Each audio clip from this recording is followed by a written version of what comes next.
Yesu ashimwe, haleluya. Ndongeye gushima umwami Yesu yongeye kungirira neza nkaba ngeze amagingo.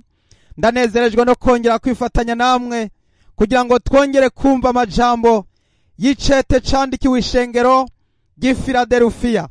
Uyu munsi turashikiriye ishengero rigira gatandatu mu mashengero ndwi yandikiwe ivyete vy'ubutumwa bwiza bukangura umugeni wa Kristo kugira ngo yitegura abe maso. Rero iri shengero ryitwa Filadelufiya ni ishengero ryagaragaje umutima w'urukundo.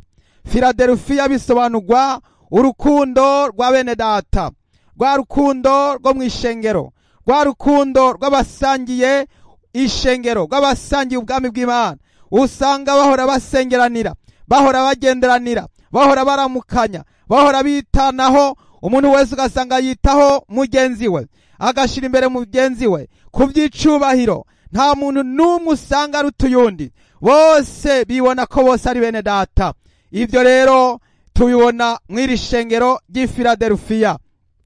Ikindi tubona mw'iri shengero ry'Ifiladelufiya ni ishengero rimwe muri ya mashengero twababwiye abiri yashimiwe, yatsinze intambara kandi akiri ku isi. Yesu yarabashimiye cyane.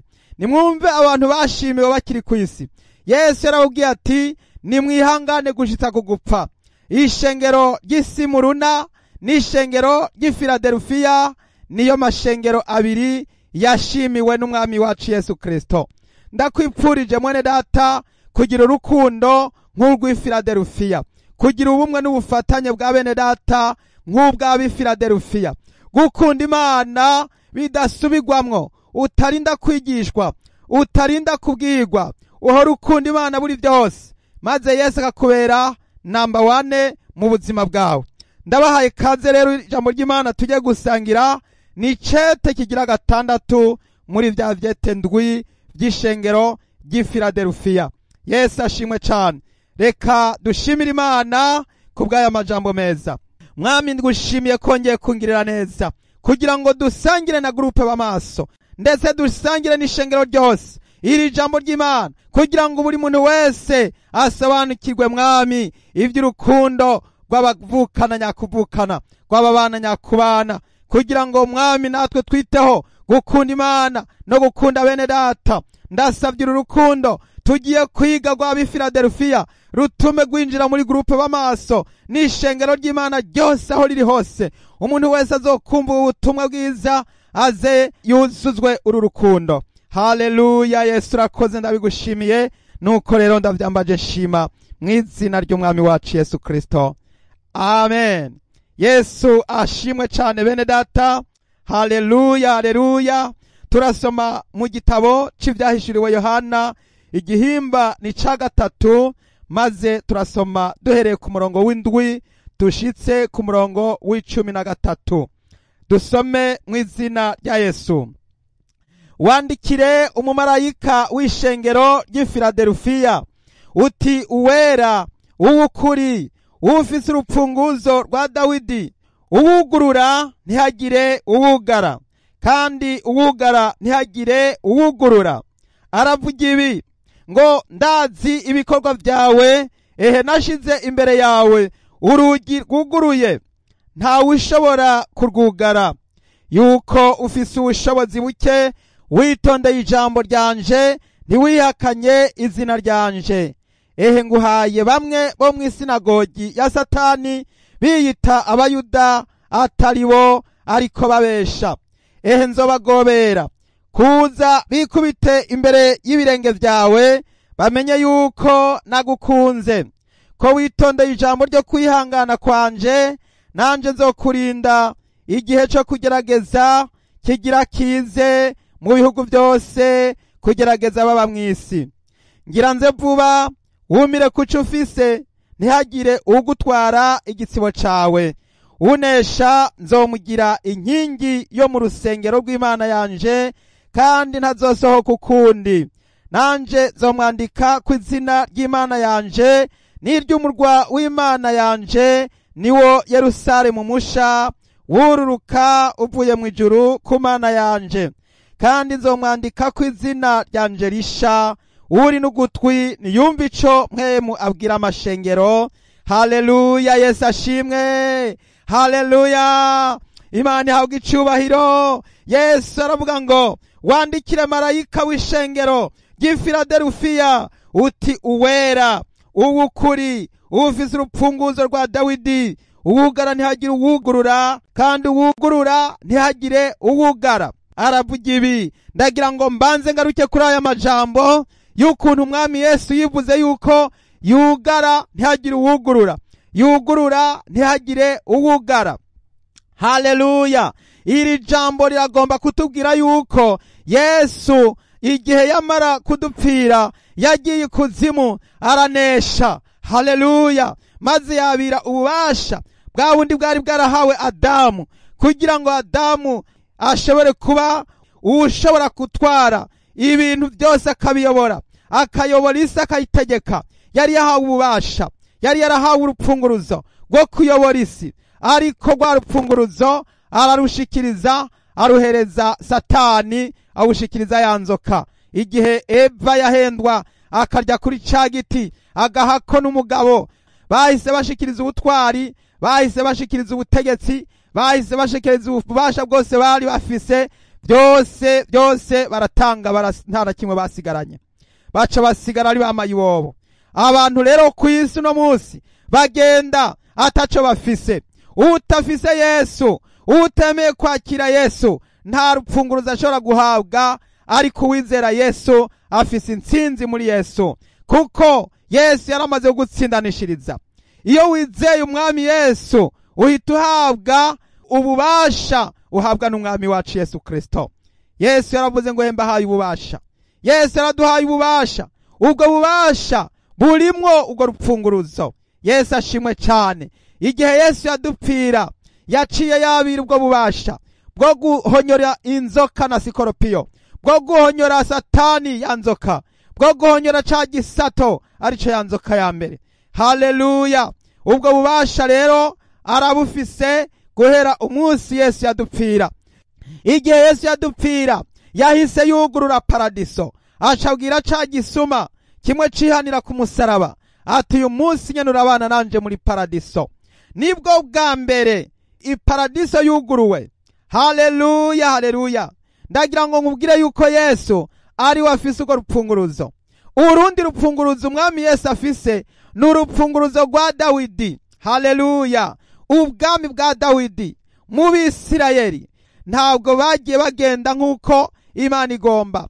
Haragera igihe rero Imana ibaka ubwo bubasha, kugeza igihe batasubiriye kwimika umwami. Ntibasubiriye, nta wundi mwami yasubiriye kubonekana muri Isirayeli. Kugeza n'uno munsi haba minisitiri wa mbere, nta uriho ashobora kuba umwami muri Isirayeli, naho bobigira boba bapfuye kubyitirira. Imana yavuze ko izokongera kurungika umwana wayo kugira ngo aze gusanasana no gusanura urusago rwa Dawidi rwatemvye. Yesu rero niwe munago wo ku gishitsi ca Dawidi, niwe agiye kugarukana ingoma y'Abisirayeli, niwe agiye kongera kuza kwima ingoma. Urupfunguruzo rw'ubwami bwa Dawidi rugiye kongera gushingwa, bugiye kongera gushingwa Yerusalemu ku mugaragaro.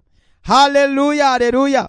Abigishwa b'umwami Yesu baramubajije igihe yagira duganwe mu ijuru ngo mbega mwami, ngo iki nico gihe ugira ugarukana ingoma y'Abisirayeli? Bisobanurwa yuko ubwami bwa Dawidi, ibikomangoma bituruka muri Dawidi byagomba kugira ngo bigarukane ingoma y'Abisirayeli, ariko ntibishoboka. Data wo mu ijuru ni wafise ubwo rutonde iby'ibihe n'imyaka n'ivy'Imana yacu. Niko Yesu yabasubije. Haleluya, haleluya. Ariko Yesu aravugira ngo muzahabwa ubushobozi mpwemu yera niyabazako. Ubwo nibwo rwo rupfunguruzo, ubushobozi bwo kwinjira mu mwuka wera, ubushobozi bwo kurongorwa na mpwemu yera, ubushobozi bwo kuvugishwa na mpwemu yera, ubushobozi bwo gusenda imyuka mibi n'ibisigo, ubushobozi bwo kwinjira muri mpwemu ukibanira na Data muri mpwemu. Imana ishimwe cyane. Haleluya. Nuko rero Imana yarakoze kuturungikira mpwemu yera kugira ngo twakire ubwo bushobozi. Hanyuma umwami Yesu azoza azanye ubwo bwami bwa Dawidi, ashinga ingoma, i Yerusalemu ingoma izomara imyaka 1000. Haleluya, Imana ishimwe cyane. Nuko rero nico catumye Yesu yivuga yuko ari wafise urupfunguruzo rwa Dawidi. Imana ishimwe cyane. Aravuga ngo ku murongo w'8 ngo ndazi ibikorwa byawe, nashize imbere yawe urugi rwuguruye ntawe ushobora kurwugara, yuko ufise ubushobozi buke, witondeye ijambo ryanje, ntiwihakanye izina ryanje. Haleluya, haleluya, Imana ishimwe cyane. Yesu ashimira abantu b'i Filadelufiya. Filadelufiya, Yesu arababwira ngo nashize imbere yawe urugi rwuguruye. Uru rugi rwuguruye nuruhe? Nurugi rwo gukorera Yesu utagira amakenga, utagira ubupfunya, atamazinda. Nurugi rwuguruye rw'ubutumwa bwiza bwariko burasakara bwamamara. Ubwami bw'Imana bwarimo burakwiragira mu Filadelufiya bose, kuko bari buzuye urukundo. Iri izina niryo muntu. Ahari urukundo nukuvuga abahuzuye ubwami bw'Imana. Ahari urukundo, ndagira ngo mbibutse ikigaragaza yuko murabigishwa b'Umwami Yesu nukuzura urukundo, nugukundana. Yesu ashimwe cyane. Nimukundane nkuko Yesu yadukunze. Nimuze dukundane nkuko Yesu yadukunze. Urukundo rw'abavukana, Ferewo, Filadelufiya, urukundo rwa bene data. Murabe ishengero rikundana ingene usanga risanga n'ingoyi. Muze murabe niwagenda gusenga ahantu ugasanga nta muco w'urukundo uhari, ntabwo uzokwiyumvamo yuko uri ahantu hari abantu. Uzosanga umenga bose baraguhuha, nawe ukamenga baraba ugasanga mu maso harijiriwe, usanga hari umwiza w'umuzitanya. Ndagira ngo mbabwire, ahari urukundo n'ingo zubakanye. Iyo zitagira urukundo, buri muntu wese ntawubahuka kuraba mu maso ha mugenzi we. Umugabo n'umukenyezi wiwe ntibasubira kurabana, usanga umenga ahubwo barabana y'ingwe. Ntibikunda, nta muntu aganiriza uyundi ariyumvira ati ndabihera hehe, ndabigenza nte. Nta rukundo ruhari. Birakomeye, ni ikibazo gikomeye cyane. Ahatari urukundo nta bwami bw'Imana buharangwa, haba hari ubwami bwa Satani, haba hari ubwami bw'umwijima. Ariko iri shengero ry'i Filadelufiya ryari ryuzuye urukundo. Ferewo, Filadelufiya bisobanurwa ngo urukundo rwa agape, urukundo rwa bene data, urukundo rw'ubufatanye, urukundo rw'ubusabane. Umwami Yesu yabashize imbere urugi rwuguruye, kandi ntawe ushobora kurwugara, kuko Yesu ari we yugurura. Yesu yaruguruye. Mbega mwene data, Yesu yaruguruye imbere zawe.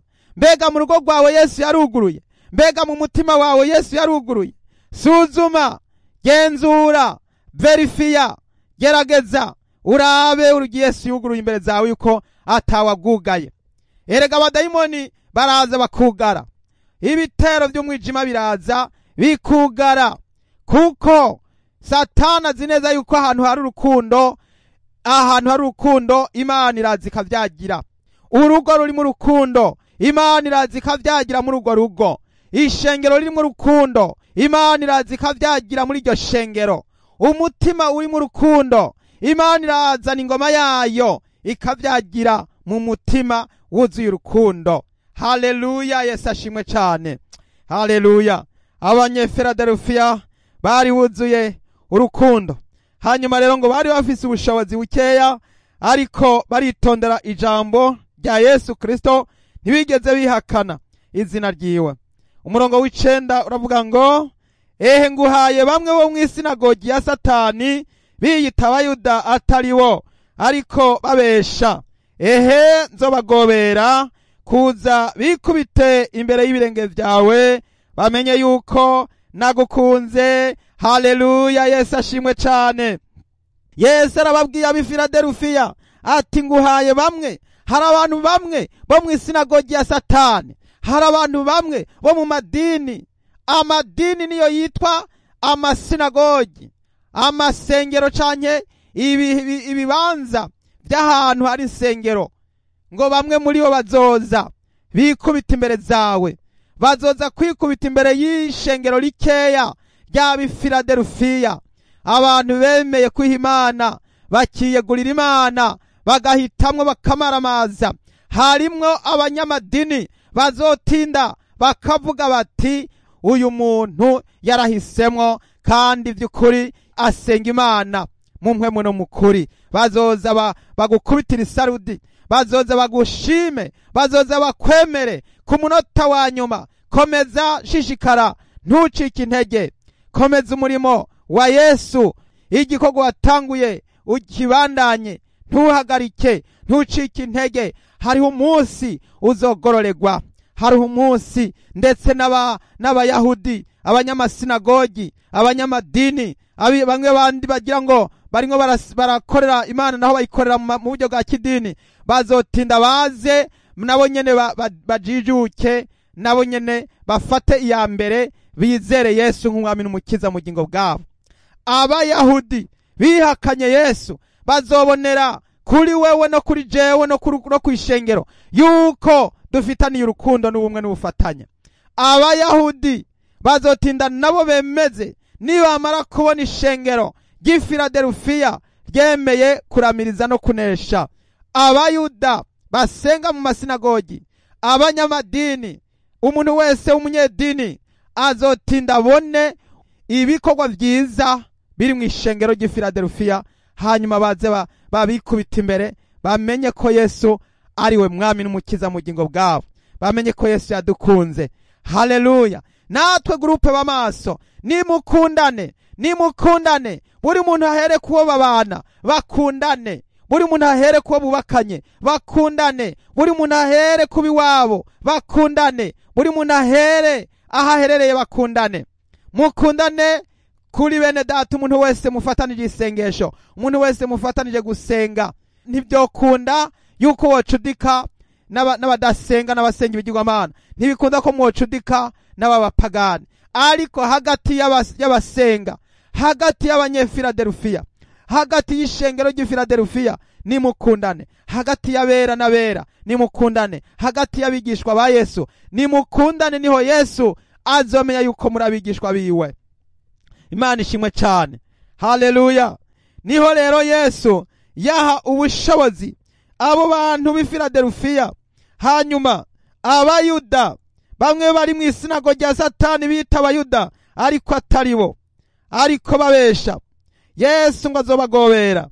Yesu agiye kubagobera, agiye kugobera babandi bagusuzuguye, agiye kugobera babandi bagukengereye, babandi bita amadini atari bo, birirwa barashugurika barondera ibiti n'ivyubahiro, barondera gushimwa n'abantu, bakoreshwa ivyiza no kugira ngo bakomerwe amashi, kugira ngo bashimwe, ariko babesha. Hari umunsi uzogera baze bagukubitira isarudi, baze bakumvire, bumvire bakurikize impanuro bahaye. Haleluya, haleluya! Imana ihabwa icubahiro cyane. Ngo Yesu azobagobera kugira ngo baze bakwikubita imbere, bazotinda bamenye ko umwami Yesu ari mu ruhande rwawe kandi yuko yagukunze. Haleluya! Kuko witondeye ijambo ryo kwihangana kwa Yesu Kristo.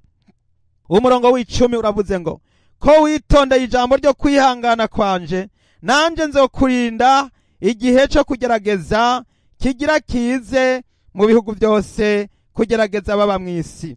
Haleluya! Yewe mwene data w'Ifiladelufiya, yewe mwene data wo muri gurupe b'amaso, yewe mwene data uri mu ishengero, tega amatwi wumve ko witondeye ijambo ryo kwihangana k'umwami wacu Yesu Kristo.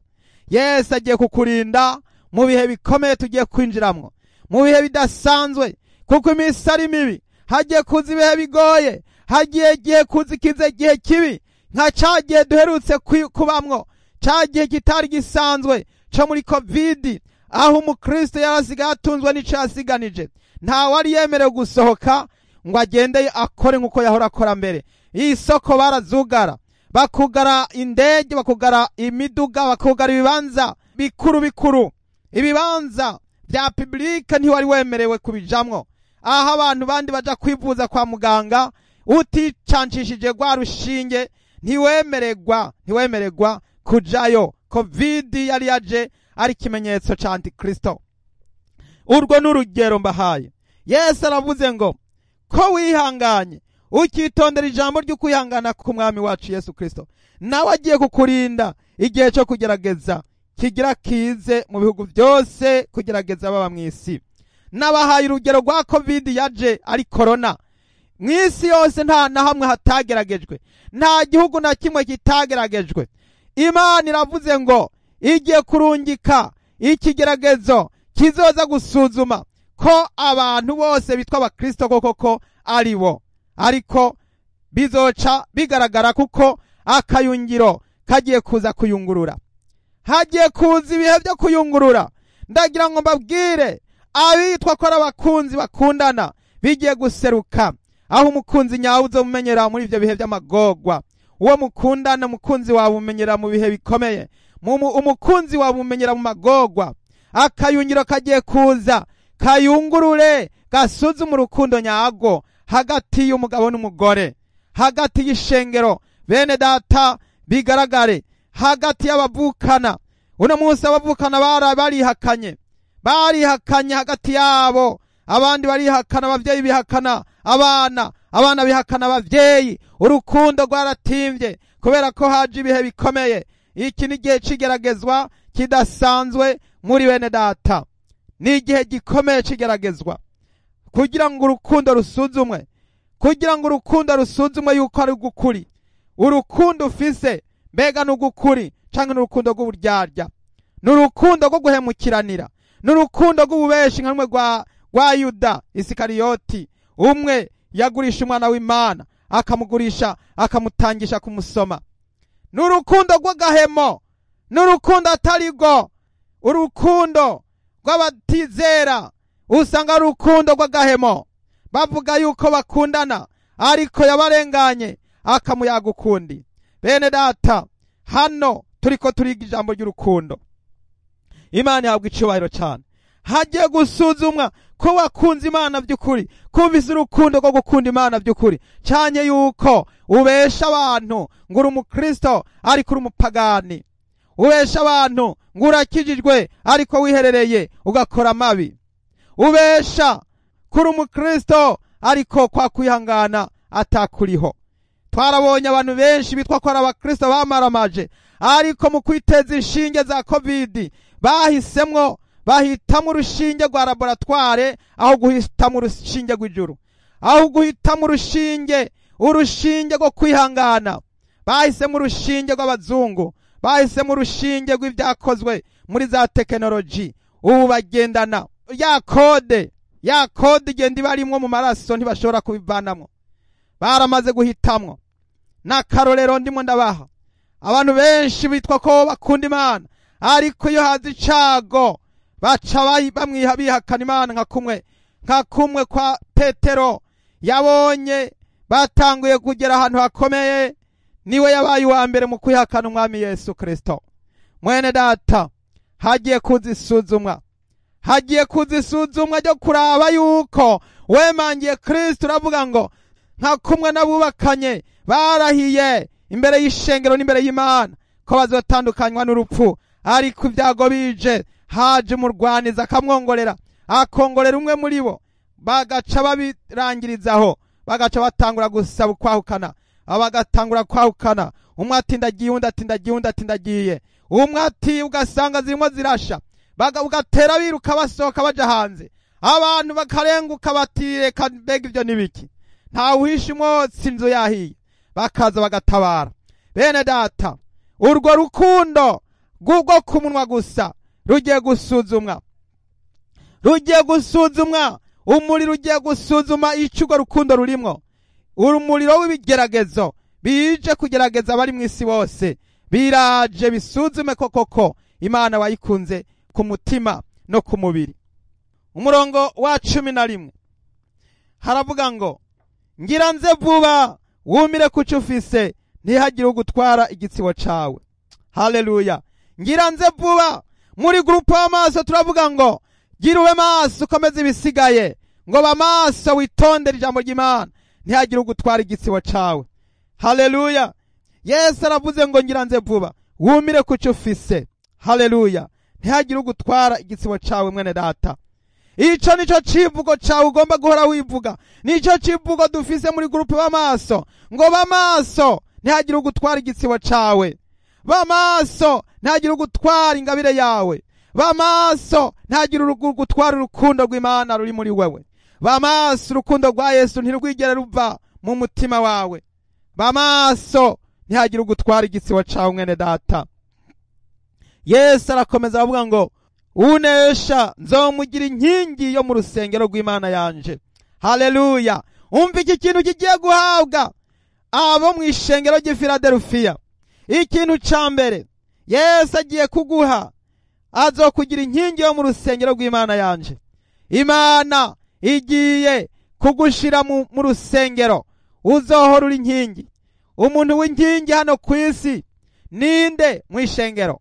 N'abakozi b'Imana bakora batiziganya, n'intumwa z'Imana, n'abavugishwa, n'abavuga butumwa, hamwe n'abungere ndetse hamwe n'abigisha. Abo za nkingi zitanu zimwe Yesu yatoranije, abo ni inkingi. Hariho rero abagiye kuba inkingi mu bwami bw'Imana bwa Mesiya bw'ingoma y'imyaka 1000. Hari inkingi Yesu arimo aravuga hano agiye guha abazonesha. Yesu ashimwe cyane. Haleluya, haleluya. Uwo muntu ngo ntazosohoka ukundi. Havuye inkingi haca haza ngo nanje nzomwandika ku izina ry'Imana yanje. Yesu agiye kukwandika ku izina ry'Imana yiwe. Uzogendagenda wanditse ku izina ry'Imana, abantu bose bakubone aho uri kuraca ugendagenda bati ngurya ari ku izina ry'Imana mu ruhanga. Haleluya, haleluya. Ica gatatu bazogushirako izina ry'umurwa w'Imana yanje. Yesu Kristo azoca azana n'iry'umurwa w'Imana aho Imana iba, mu nzu y'Imana, mu ihema ry'Imana ryo mu ijuru. Bazoca bazana iryo zina ry'umurwa w'aho Imana iba. Mwene data uzogira ucyo ubona iryo zina rikuriko. Haleluya, haleluya. Izina ry'umurwa w'Imana naryo nyene Yesu azorizana ari gushireko. Nguwo murwa niwe Yerusalemu wururuka uva mu ijuru ku Mana yanje, ngo kandi nzomwandika ku izina ryanje risha. Haleluya, haleluya, haleluya. Yesu azozana izina ryiwe risha. Hari izina rya Yesu risha. Yesu afise izina risha azokwitwa mu bwami bw'ingoma ya Mesiya. Emanueli bisobanurwa ngo Imana iri kumwe natwe. Yesu azoba afise izina risha, izina ry'Imana. Uno munsi yitwa umwami Yesu umukiza w'isi. Uno munsi Yesu bisobanurwa umukiza w'isi. Ico gihe azoba afise irindi zina risha. Imana mu bantu, Imana itogerera mu bantu, Imana izoba ifise ukugaragara mu bantu. Haleluya. Yesu azoba ari Imana hagati ku isi ku mugaragaro. Azoba ari Imana ivyagiye iri ku ngoma ku isi ku mugaragaro. Iryo zina risha bazohita bari guha. Haleluya. Nukuvuga ngo uyu muntu azonesha, umuntu yuzuye urukundo, umuntu yuzuye ubugwaneza, umuntu yuzuye ingeso nziza, umuntu yuzuye ukwirinda. Haleluya. Uyu muntu yuzuye urukundo, bya vyamwa vya mpwemu bifise fondasiyo canke igishitsi cy'urukundo, uwo muntu azohita ahabwa ibi bintu byose. Nimwiyumvire kwandikwa ku izina ry'Imana, ukandikwa ku izina risha ry'umwami Yesu Kristo, ukandikwa ku izina ry'umurwa w'aho Imana iba, ukongera ukagirwa inkingi yo mu rusengero. Nimwumve ibyiza uwo muntu azoba afise. Haleluya, haleluya. Ngo uri n'ugutwi niyumve ico mpwema abwira amashengero. Yesu abahezagire bene data. Reka natwe dusabe kugira ngo mpwemu yera atwugurure amatwi, yugurura amatwi y'imitima yacu. Buri muntu wese ahabwe gutahura. Uri n'ugutwi niyumve ico mpwema abwira amashengero. Nimwumve ibyo bitsibo bimaze kudondagurwa 6 guhera ku ishengero ryo muri Efeso kugeza kw'iri ishengero ry'i Filadelufiya. Tumaze kwiga amashengero 6 n'ibitsibo n'ibihembo mu buryo 6 butandukanye. Haleluya. Mwene data, nagira ngo nkubwire ngo ugire amatsiko yo kudacikwa no kudahomba no kudaceregwa. Ntuhombe ibivyiza. Kora ijoro n'umutaga, ukora utiziganya kugira ngo uharanire iki gitsibo cy'ubugingo. Mwene data, ndagira ngo dufatanye gusenga kugira ngo buri muntu wese yiyegereza Imana kuruta uko yahora. Abo umukunzi w'Imana, abo inshuti y'Imana, yongere kugarukana ubusabane hagati yiwe n'Imana. Garukana ubusabane hagati yawe n'umwami wacu Yesu Kristo, kugira ngo Yesu aza guhe ibi byiza n'ibirori by'ibihe bidashira. Dusenga Imana. Wera Mana yacu, data buja wera byagiye mu ijuru, ndagushimiye cyane kuko watugiriye neza ukatwugururira urugi, kandi nta uriho ashobora kurwugara, kuko ni wowe wugara ntihagire uwugurura, kandi iyo wuguruye kandi nta wugara. Ndasabye mwami urugi rwongere gukomeza gugurugwe, abatarugururirwa inzugi zugurugwe, abatarihana bihane, abataratura bature, abatarakizwa bakizwe, abataramaramaza maramaze, kugira ngo bahitemo kugukorera ijoro n'umutaga, kugira ngo mwami baze bashoboze guhabwa ibi bitsibo. Yesu urakoze mwami. Ndasabye mwami urukundo mu mutima wanje rwo gukunda bene data. Ndasengera groupe b'amaso, ubahe kugira urukundo buri munsi rwo gukunda bene data, bagira urukundo rwo gukundana mwami, bahore basengeranira ku byicubahiro, umuntu wese ashira imbere mugenzi we, bakundane rwose, niho n'abandi bazomenya yuko turabigishwa b'umwami wacu Yesu Kristo. Urakoze mwami kubw'iyi ingabire y'urukundo yongere kuzuzwa muri bene data. Mwami wongere guhabwa ingabire y'urukundo, wongere kuza yama imbuto, bama imbuto bere kwihana urukundo, kuko Yesu uri umunyarukundo. Imana data n'urukundo, Imana n'urukundo, kandi abayisenga bayisenga muhemu no mukuri. Urakoze kubikoze byose, ndabigushime nkenguruka. Izina ryawe Mana rihabwa icubahiro, ndavyambaje nshima nkenguruka mu izina ry'umwami wacu Yesu Kristo. Amen, amen. Mwami Yesu abahezagire bene data, mwari kumwe na mwene so Mbonimpa Abeli. Mukomeze kuzuzwa urukundo, amahoro y'Imana ganze imitima yanyu mu izina ry'umwami wacu Yesu Kristo. Amen.